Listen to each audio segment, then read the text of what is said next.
Hello అండి. Welcome back to my channel. మనం సేమియాతో ఎప్పుడు పాయసమే కదా ట్రై చేస్తూ ఉంటాము. ఒకసారి ఇలా వెరైటీగా ట్రై చేసి చూడండి.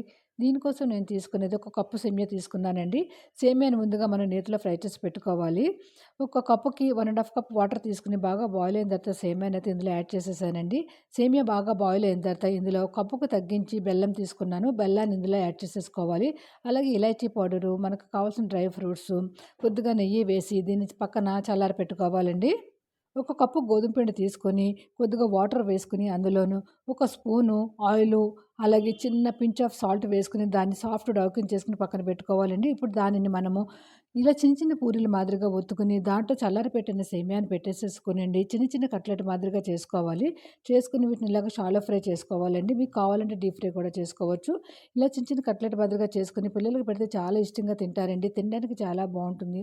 ఈ వీడియో కనుక నచ్చితే లైక్ చేయండి. అలాగే సబ్స్క్రైబ్ చేసుకోండి. Thank you for watching.